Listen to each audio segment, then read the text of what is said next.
l'hôtel Millennium de Bamako a abrité, le lundi 13 décembre 2021, la cérémonie d'ouverture de la réunion du comité des experts préparatoires de la 51e session du Conseil des ministres de l'Organisation pour l'harmonisation en Afrique du droit des affaires, OHADA.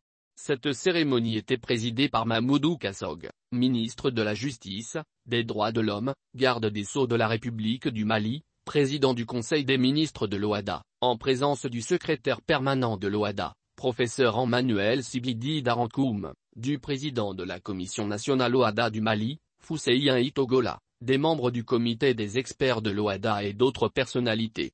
Au cours de cette cérémonie, l'auditoire a été informé de la tenue de la 51e session du Conseil des ministres de l'OHADA les 16 et 17 décembre prochains au Centre international de conférence de Bamako, CIGB, au Mali sous la présidence du chef de l'État, colonel Assimi Goïta.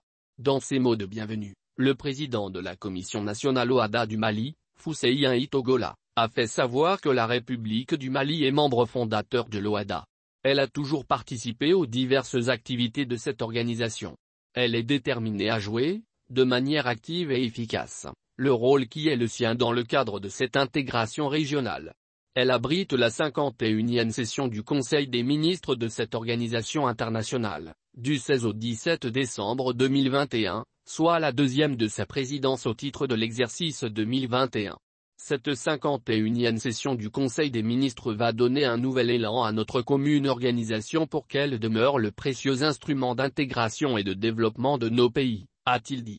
Selon lui, l'ordre du jour de cette réunion comporte de nombreux points, notamment l'adoption du budget pour l'exercice 2022, la désignation de hauts cadres de l'organisation. À sa suite, le secrétaire permanent de l'OHADA, professeur Emmanuel Sibidi Darankoum, a fait savoir que l'OHADA est en train de monter en puissance. Avant de signaler la subvention à hauteur de 4 millions d'euros faite par le ministère des Affaires étrangères de la France au profit de l'OHADA. Enfin, il dira que l'OHADA incarne le panafricanisme. Quant au ministre de la Justice, garde des Sceaux et des Droits de l'Homme, président du Conseil des ministres de l'OHADA, il dira qu'après la 50e session du Conseil des ministres que le Mali avait organisée les 24 et 25 mars 2021, le Mali se félicite d'abriter à nouveau la 51e session de l'organisation commune.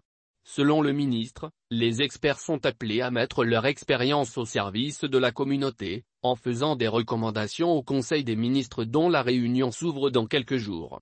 Dans cette perspective, il vous appartiendra, en tout premier lieu, d'examiner les dossiers financiers, en prêtant une attention toute particulière au projet de budget des institutions de l'OHADA pour l'exercice 2022. Je vous invite à veiller à ce que les prévisions budgétaires pour l'année prochaine intègrent tous les appuis financiers attendus des partenaires techniques et financiers de l'OHADA, conformément aux précédentes instructions du Conseil des ministres, a-t-il dit. En outre, le ministre Kassogue invite le comité des experts à mener des réflexions constructives pour proposer au Conseil des ministres des mesures concrètes en vue d'assurer la pérennité du financement de l'organisation. L'autre chantier important, dit-il, sur lequel l'expertise du comité des experts est requise, a trait aux activités normatives.